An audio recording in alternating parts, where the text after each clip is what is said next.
All right, how's everything going today?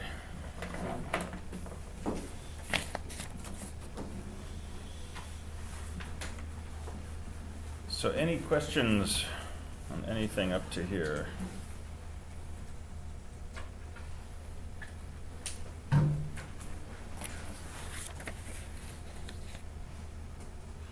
All right, how many people have gotten Eclipse installed? All right, if you haven't, and you've tried but haven't been able to, or you don't know what Eclipse is or something, raise your hand. Okay, so everybody's able to proceed with this. So try to get Eclipse installed as soon as possible. Okay, remember you want the SE, which is the standard edition, and you want the JDK or Java for developers as opposed to the runtime environment. And it should all be kind of not a lot of choices from there. And you probably have to install Java first before Eclipse will work. So download Java from Oracle, download Eclipse from eclipse.org. You should be good to go, but let me know if you're having issues. Quick note, I'm going to be changing my office hours. So my lab hours will be the same this week, but then I'm switching them up. So check my door or check the website to see the new hours.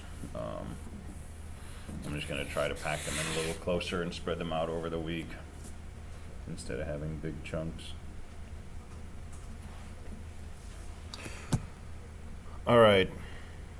Any problems with the ODP? Pretty straightforward arrays. All right.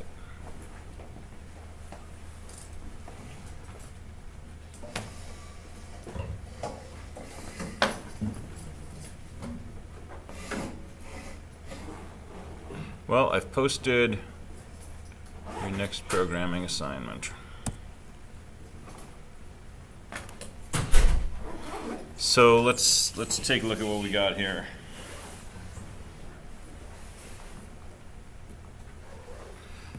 So this is probably going to be the most complex of your assignments this quarter.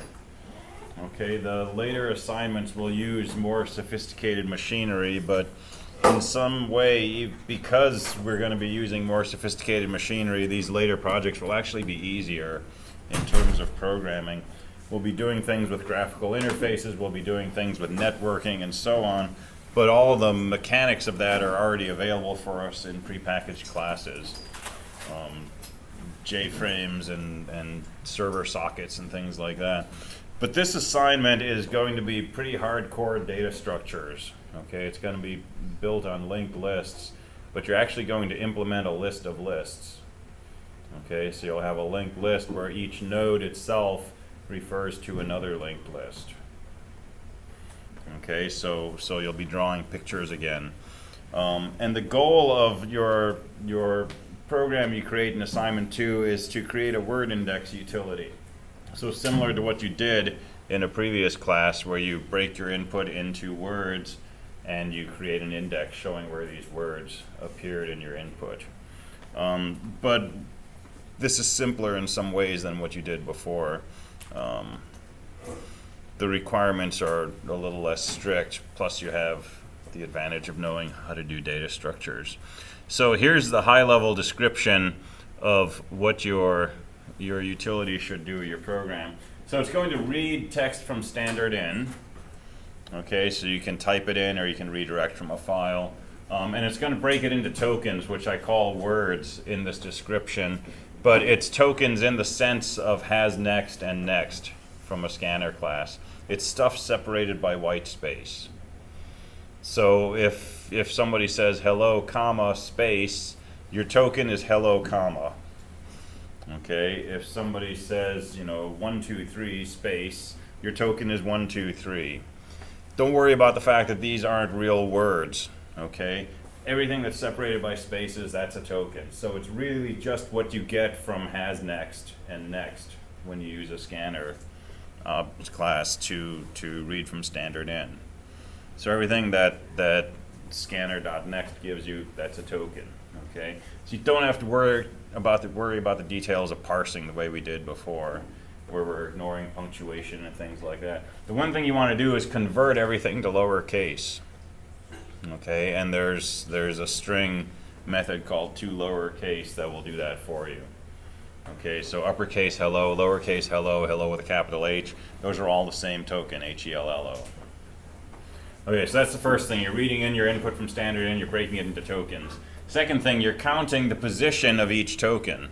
Well, this is really easy. Initialize a counter to 1, and each time that you read a new token, increment your counter. So your first token's at position 1, your second at position 2, and so on. And this is telling you where in your file each token appears. Okay, so far nothing too tricky there. The third part's a little more complex. This is the whole assignment, actually.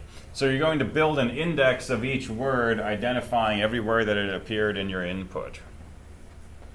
So if your input starts with hello, your first token is hello, that occurs at position 1.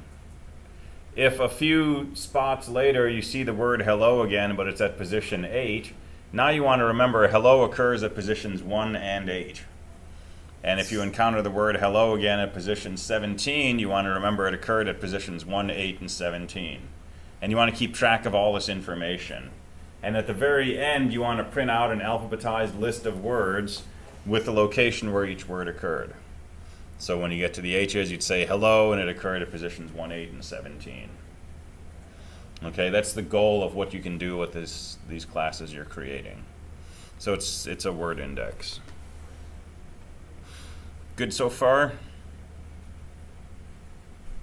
I see confused looks. Good time to ask questions. Yeah? What do you suggest to do to sort it alphabetically? It's going to stay sorted as you build a list. So you're going to create a list of tokens, and if you insert in the right place in the list, you can keep this list alphabetized at all times. So you suggest, is there something in Java, or you're going to have to make a list ourselves? You're going to have to do the list yourself. Now there are list classes available in Java. You're not allowed to use those. Okay, so you're going to do like we did in 222. You're going to define a node. It's going to have a string, which is your token. It's going to have a pointer to another node. And you're going to just create a linked list. And when you get a new thing to insert, you move along until you find where it should go, and you sandwich it in between the two nodes. Can you use a try? Can you make a try? That would work, but I don't want you to. You could do version B with a try. But I want you to do a linked list. That will. Yeah, try would be fun. All right. So sample behavior. So suppose this is your input. Hello, this is a test. This is fun. Test, test, hello, goodbye. Okay, and it looks exactly like this. So when you use scanner.next, right, it's going to give you hello, this is a test, this is fun, and so on. So it's going to break this, in this case, into these words separated by spaces. And remember, the end of the line is considered a space. So if we were to look at the position of each word, hello is position 1, this is position 2, is 3, is 4, test is 5. Here's another this in position 6. Here's another is in 7, fun is 8, test is in 9, test is in 10, hello is 11, and goodbye is 12. So that's those last 4. So you're reading this input and you're just keeping a count of how many tokens you've read in, right?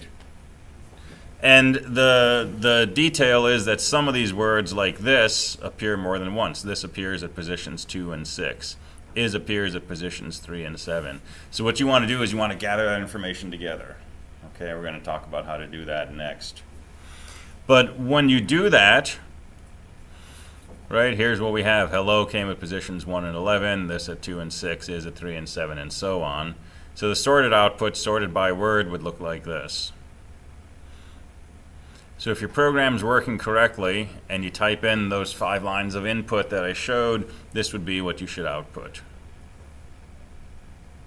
I think it says to make the number separated by spaces, but this is the data you should see. All right, so you know what we're after, right? All right, so how do we do this? You're going to make a linked list of linked lists. So the main list which we're going to call a word list, is basically a collection of nodes. Each node has a word. Okay, and it also has a pointer to the next node, but it also has a third field. And that third field is a linked list of numbers. Okay, and those numbers are the positions where this word appears in your input. So you got two kinds of lists. You've got a position list, which is just a plain old linked list of numbers, okay, integers. And then you have a word list where your node has three pieces to it. It's got a word, it's got a pointer to the next node, but it's also got a position list. And the idea is, if this node has a word of hello, the position list should be a linked list of integers showing all the places where hello appeared in your input. So 1 and 11 or whatever it was in our sample. Okay, so your word list, your node has a word, a position list, and a pointer to the next node in the word list. So let me go through this and then we'll come back to it. So your third class is an index utility class. Okay, this is sort of the main class that's going to do everything that you want to do. So when you construct an index utility, you get two methods for it. You get a build index, which reads standard in, tokenizes it, keeps track, builds these lists, and so on, right? Basically creates the index, and then there's a print method you can use to print out the result effectively. All right, so details, position list, all you really need is a constructor, which does whatever initialization you need, and you need an add method to say, hey, add a new number to this list of numbers. Okay, stick your new number at the end. That'll keep your numbers sorted. Okay, word list, again, you have a constructor to do initialization, and you've got two methods, add word, and add word should take two arguments, the word you want to add, and the position where you found this word in your input. Okay, and you want to add that information to the right place in your linked list. And then print will go through and print out the contents of your word list. So print out each word and then print out all the references associated with it. And then index utility has a single method, build index. Reads standard in, builds the index, and then returns to you a word list. Okay, and that word list is your index. So how do you use this? Here's a main program. There's your static void main. 3 lines. Okay, this is sample main program. So I construct a new index utility, and I save that in an object called my.IU, my index utility. And then I call the build index method, and that returns a word list, which I called my list. And then I just say, call the print method on my list, and that'll print out the index that was built. So those 3 lines will do everything that this utility is supposed to do. Okay, all the hard stuff is buried inside those classes that you're writing. So your goal here is really to develop this word list, position list, and index utility class, right? And then once you've got those written correctly, using them and testing them is 3 lines of code, right? You could actually do it with, I think you could do it in 1 line. You could do my index.utility, paren.build index, put that all in parentheses and say .print. And it would print your index. All right, let's see. Let's draw some pictures and then we'll go back to additional details. So, what does this look like? A lot of 1s and 0s. 1s and 0s. This is true. And you don't really need the 1s. But I want the 1s. You can just use 7 zeros if you want the number 7. 15 zeros if you want the number 15. There's that. Yeah, that's the 0-bit computer thing. So let's look at a word list.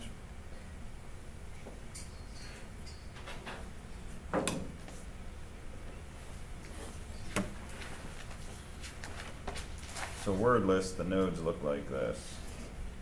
And I don't care if you have a sentinel node or not. That's one of the additional details. It's up to you whether you want to do sentinels. I'm going to draw these without sentinels. Okay, it takes a little bit of extra code, but that's okay. And let's make some sample input here. So let's have hello. This is a test. Hello is fun. Goodbye.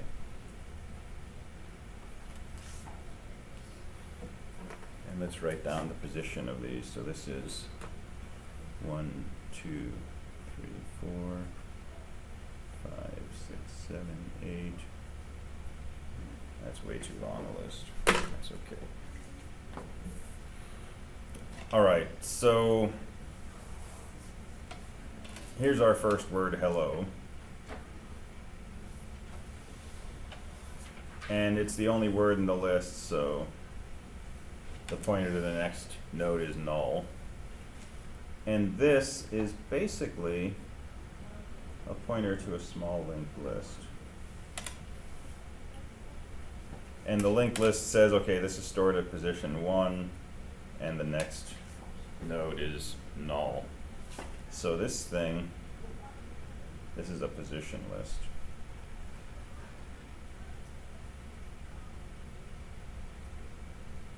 That's probably hard to see. So this is a position list. It's one field in the node of a word list. All right, now we get the word this. I'm not going to alphabetize this because I don't want to do a lot of erasing. So we get the word this. We create a new node. And this should be lowercase. We get the new word this. We change this to point to that second node. That points to null. And then it has a position list, which stores the index of the word this. And there's a null.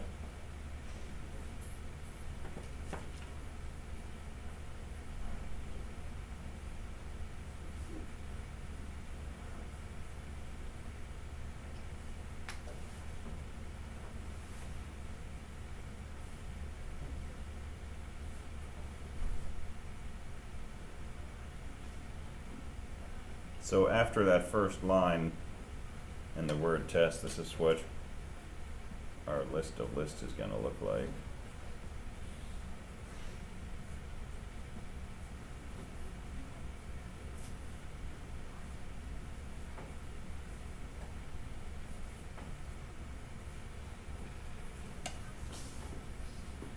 Okay, good so far?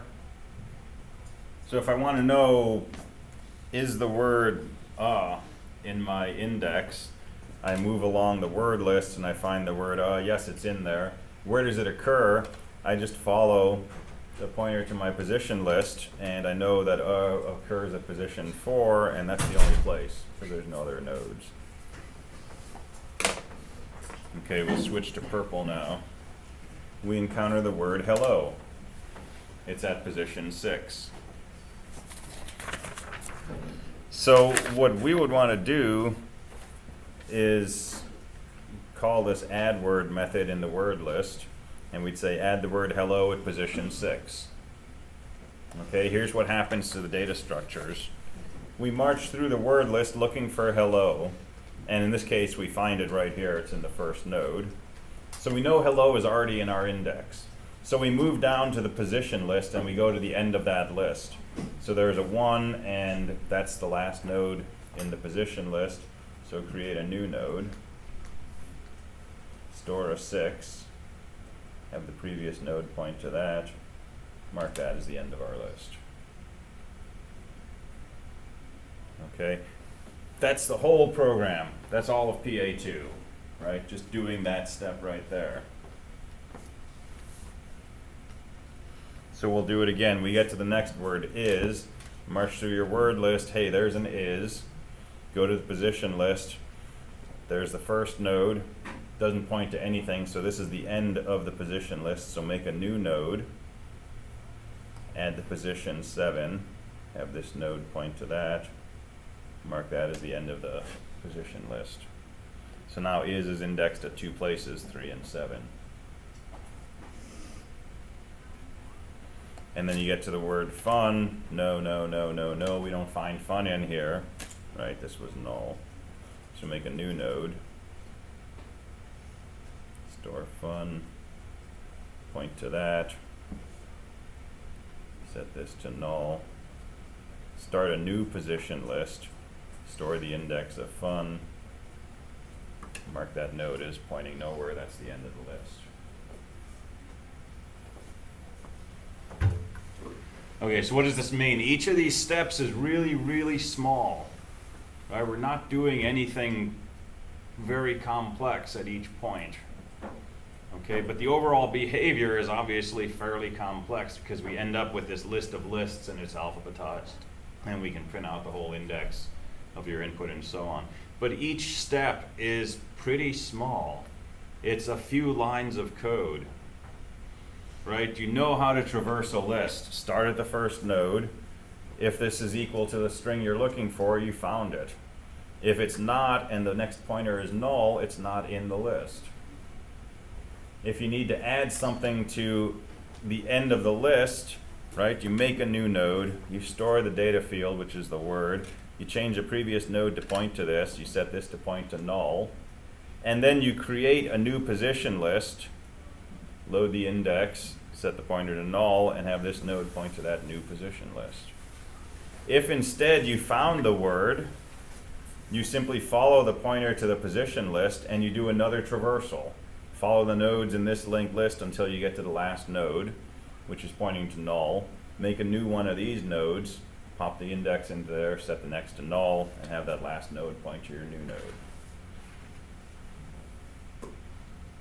So depending on what level you look at this from, it can look really overwhelming or it can look like a bunch of really, really trivial operations.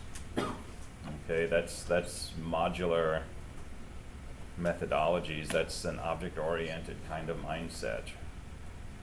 Right? If you do this the way that I've described, for example, in a position list, there's an add method. If you have a position list, PL, you can say PL.add parentheses 7. And it does this whole thing of starting with the first node, following it through until you get to a node that's null, create a new node, set it to 7, point to null, point to that last node. All that's bundled inside this one call. Right? So you write this, and you can fully develop the position list class without worrying about any of the rest of this. Don't worry about tokens and word lists and all that stuff. Just make a linked list class. We're going to do that in a little bit. Okay, we'll make a linked list of strings, just for variety. But then, as you're going through here, you find the word test and you want to store a new index at position n. Just say test dot, whatever you call this field, dot add parentheses n. Okay, this is the most glorious form of code reuse. I'm trying to imagine trying to develop this in C. Yeah, And it's like, significantly different experience. yeah. But this will hopefully really solidify the whole idea of objects and why we want methods to be associated with objects instead of being some thing in a library that we just call and pass a variable to. Right? This binding of methods and data should become clear.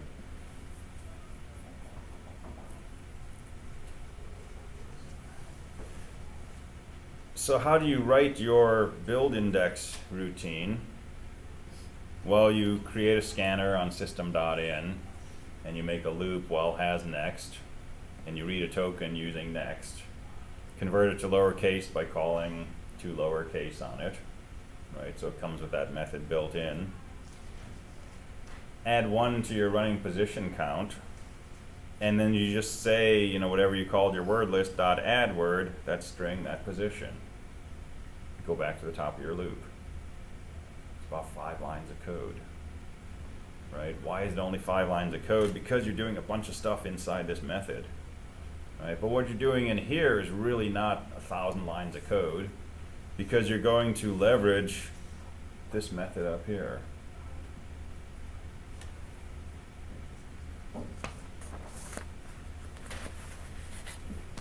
All right, so let me talk about general comments, additional notes. So you got to do the linked list classes yourself. Okay, don't use the ones from the library. It's fun, but misses the point. I don't care if you use Sentinel nodes. They get rid of special cases, but you got to remember they're there. So it's totally up to you. You're going to want to define separate classes for these nodes. Okay, this node in a position list is fundamentally different from this node in a word list, right? For one thing, this node in a word list has 3 fields to it, and for another thing, this points to another word list node, whereas your position list, each node points to a position list node. So make yourself some more classes, and you can call them word list node and position list node. Okay, don't be afraid of typing long words. It will help you avoid getting confused, right? If you call these things something descriptive. If you call them node 1 and node 2, that's gonna get confusing late at night, possibly. And we're doing this one in Eclipse, right? So that'll And you're have doing this some in autofill, Eclipse, right? so that'll help. All right, so you want to define classes for the nodes, and then you want to define classes for the 2 lists, and then you want your general index utility class. Keep your code modular, develop it in pieces, build on what you've already done, same advice as usual, right? And I would say start with a position list class if you want, because that's just a linked list of integers. And then go on to the word list, and the index utility is a pretty small piece. But you can test the word list by just calling add repeatedly, right? I mean, you can say add hello, comma 1, add goodbye, comma 2, add hello, comma 3, and then print out your list and see if it built the right structures, right? And then go ahead and start messing with the scanner on system in. I know you couldn't see what I just pointed at. That's okay. Make sure you understand your code, okay? Sometimes when I'm helping people with their code, I'll see some really sophisticated piece of Java, and it's not working correctly, and I'll ask, you know, what are you trying to do here? And they're like, I'm not really sure what that does. I found it online, right? That should be a red flag to you, okay? You want to feel like you confidently understand everything that you've put in your program, that you could go to another student in this class and you could explain to them exactly why you put this in your program and why it works and what it does. Okay, that's kind of the acid test. So I'm going to basically take your index utility and I'm going to put it in my own main program, and it'll be a main program similar to the sample one that I showed you. So you really want to make sure that you're calling these things exactly what they're supposed to be called in the assignment. Index utility with an uppercase I and an uppercase U, for example.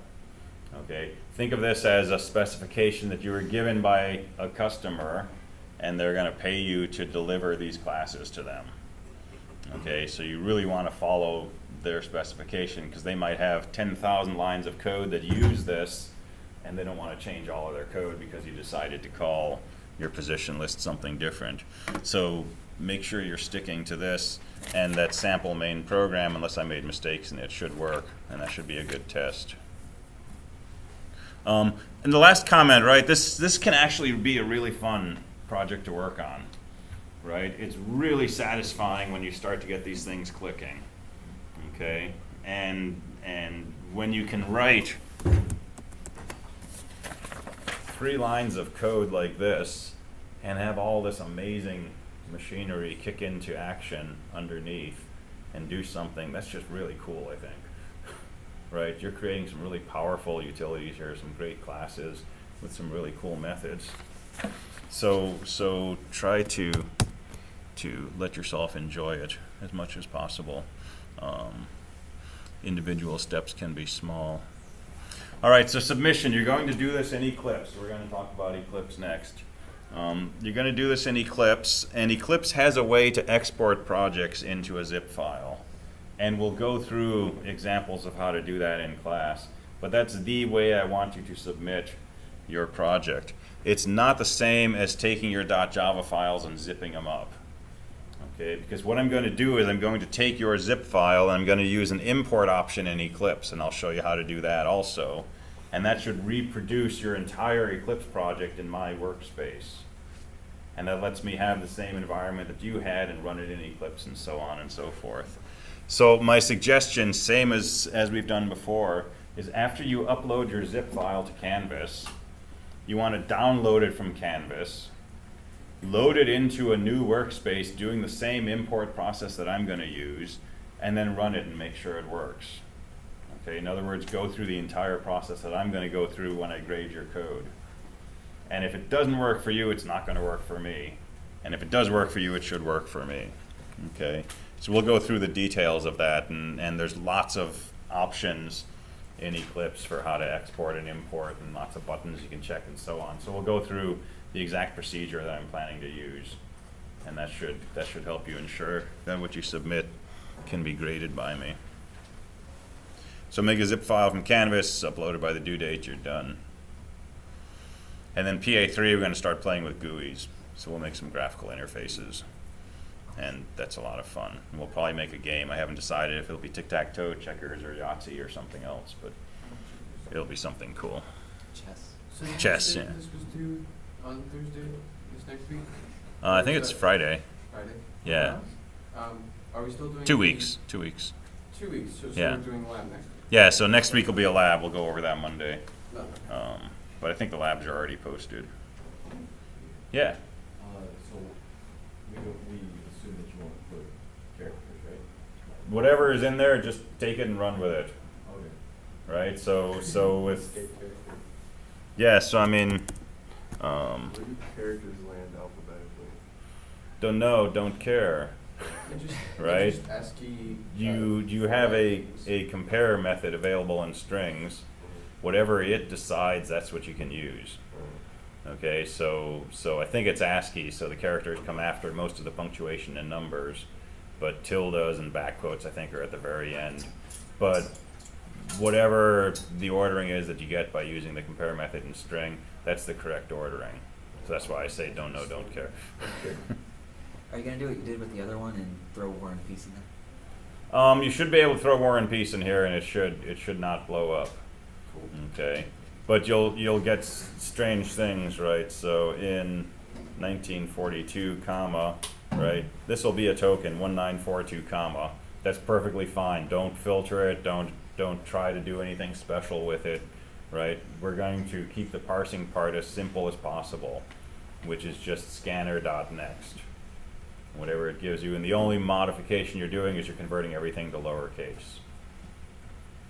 So you can really say something like sc.next .2 lowercase. Maybe it's just too lower, I'm not sure. Right? And you can just assign that to a string, there's your word.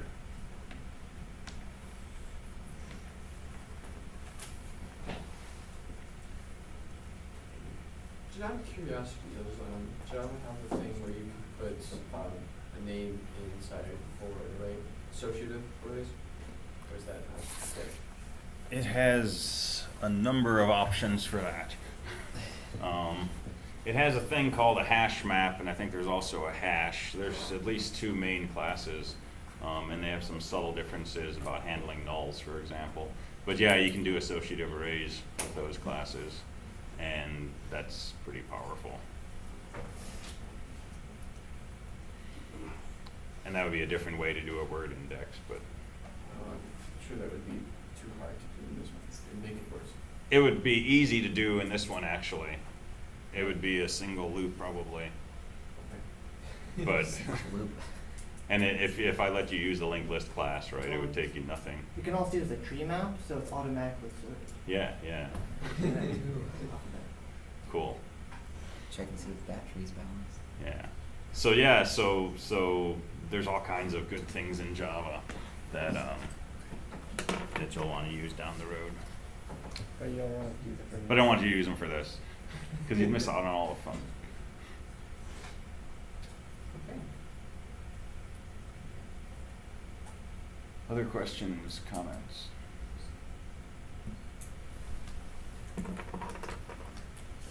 All right, well, let's start looking at Eclipse. And I'm not going to do a whole lot of lecturing on Eclipse, okay? Eclipse is like many things, it's a big system. It has lots of features. You could spend years getting better and better at using Eclipse. And if you're in the workplace and your employer wants you to use Eclipse, right, being an expert in Eclipse might be beneficial. But your employer might use IntelliJ, and being an expert in IntelliJ might be what you want to do. Or you might be using the Android SDK, which is built on IntelliJ, or some other IDE, right? So I'm not going to spend a lot of time teaching you how to use Eclipse. I'm going to go through the very basics, but mostly it's self-explanatory after you get a few basics down. And like I say, you can learn more and more about it. For example, Eclipse will support to-do lists. So in your code, you can put a comment that says to-do and leave a note for yourself, right? Go back and handle the case where this is null. And there's options in Eclipse to say, show me all of my to-dos. And it'll pull all that stuff out of your code and give them to you. And you can check them off when they're done, and so on and so forth. There's a lot of stuff like that. There's integration with Git that's available inside Eclipse. You can change the editor to use VI when you're editing instead of using the regular kind of notepad arrow key movements. Tons of stuff you can do, okay? And we're not going to go over most of that. We're just going to kind of find a way to do things, and I'll let you explore beyond that. So for me on Linux, I have to run Eclipse from the command line. I think I installed it wrong, but start Eclipse somehow. Okay, to download it. And because I've already been using Eclipse on here, my experience here is a little different from what yours will be. The first time you use it, you'll see some different things. But here's two things you're going to want to do. You're going to want to specify a workspace.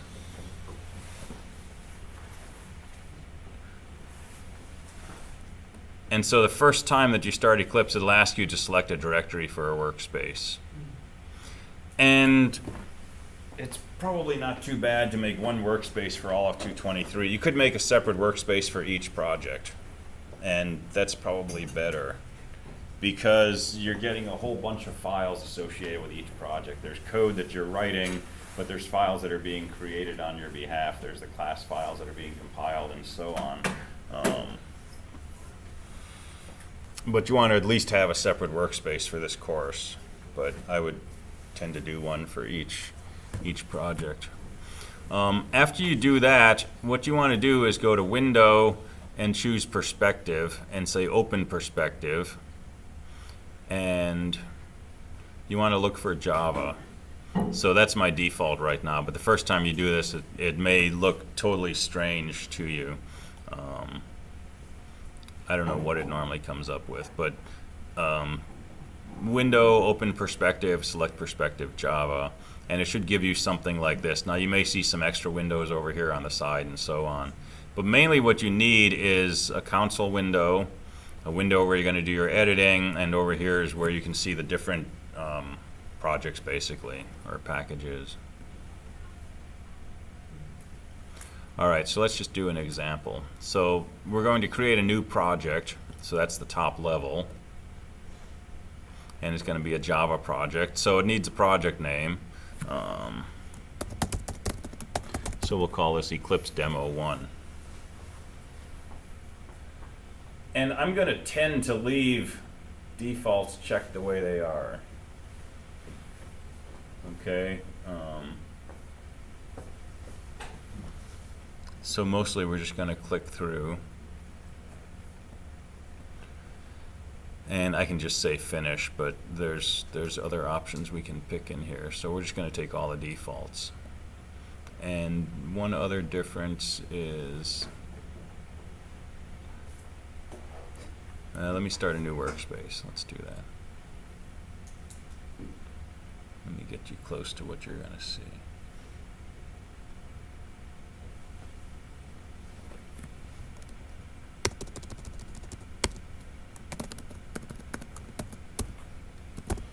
All right, CSE 223, Spring 18.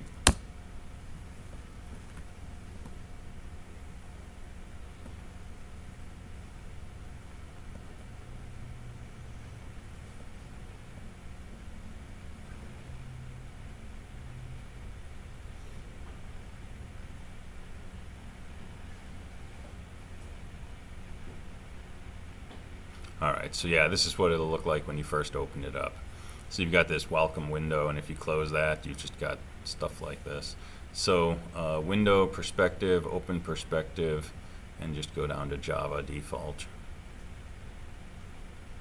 And then file, new Java project, and let's call this Eclipse Demo 1. All right, I'm going to close these windows out because I don't need them right now. So there's a little triangle here next to the package name, and as usual, that means you can expand a hierarchy. And if we were to expand this, we'll see all kinds of horrible looking stuff, right? And this is all stuff that's associated with our project now. Okay, and we don't care about most of that. So mostly I'm going to hide all of that.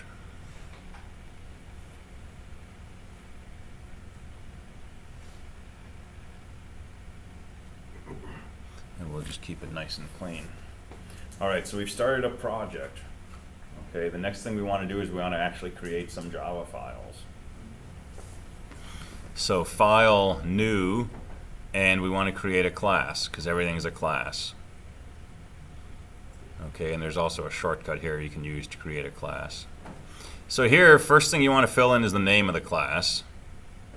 And let me just call this my main class. Haha.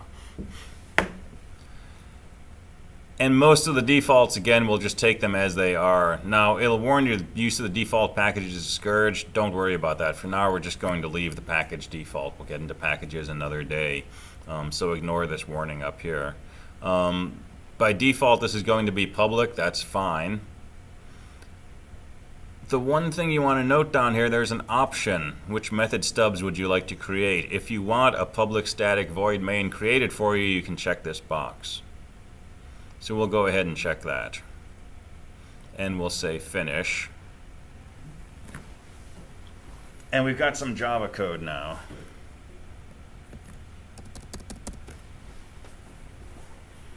So it's got my class declaration, it's got my public static void main declared, and then there's a to-do comment, and it says this is the auto-generated stub, and we need to put our code in here.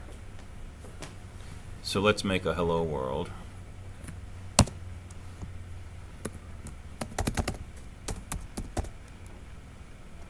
So I typed system.ou and I got as far as that, and it's talking to me. Right? So it's telling me down here I could say system.out, or I could be saying something else. And it says press Control plus space to show template proposals. So let's not worry about that for now. So I'm going to write print line, but it's going to continually be kind of prodding me and saying, do you mean print? Do you mean print? Do you mean printf? What do you mean? What do you mean? Right? And there's a whole list of things based on what I've typed so far that it thinks I might be trying to say, including print line followed by a string. But we're going to ignore that for now. So I typed a quote, and it typed a closing quote, and it typed a closing parentheses for me. I find this all really annoying, but most people like this. So I'll say, hello, this is fun. If you don't like this, you can still type the closing quote in parentheses, and it'll just overwrite it.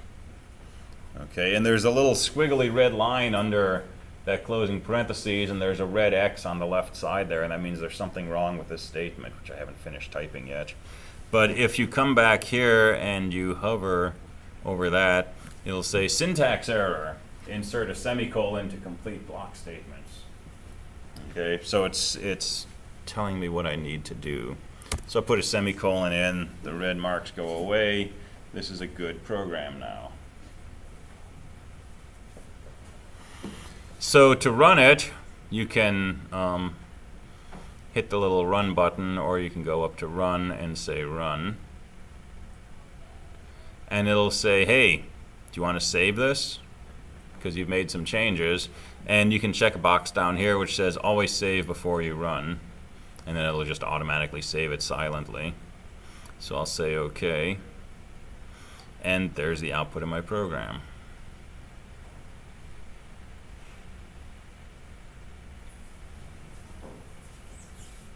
And if I want to change this, right, I can change that. I can hit the run button again, and it runs it again. So this is a really fast development cycle once you figure out the basics.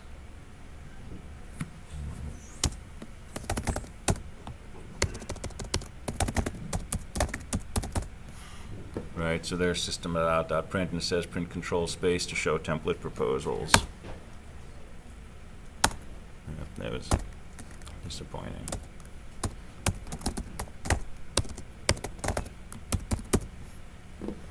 Goodbye. And then we can run that. And you can also run by just hitting Control F11. So if you're like me and you don't like using the mouse more than you have to, Control F11 re-executes. Okay, and this is going to be way faster than the command line eventually. And there's all kinds of things here.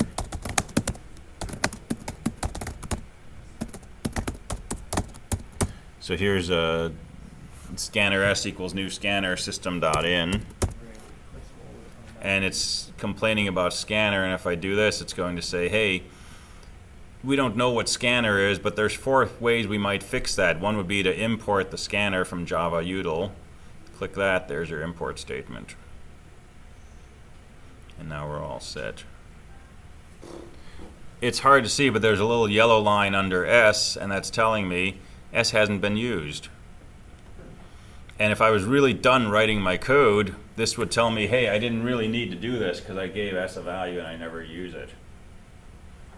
So I could get rid of this statement automatically, or I could add a suppress warning message to say, don't warn me when I've got a variable I haven't used yet, because I'm going to be doing that a lot, and so on and so forth.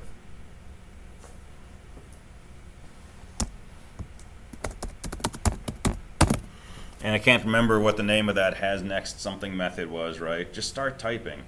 Well, s.has, and here's a list of all the different things that would be valid.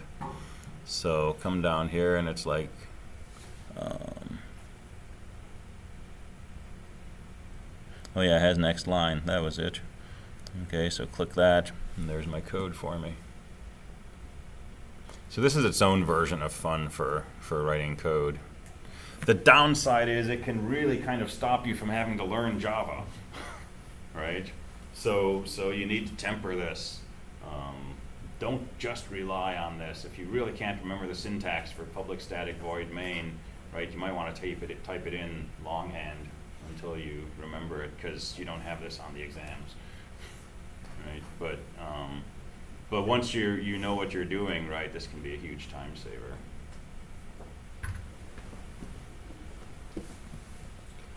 And then all the usual stuff, right? You can save this. It gets saved automatically when you run, and you can close this file. You can close the entire project if you select the project.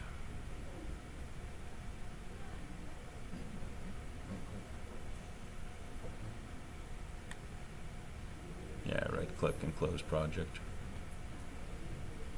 And then just exit out.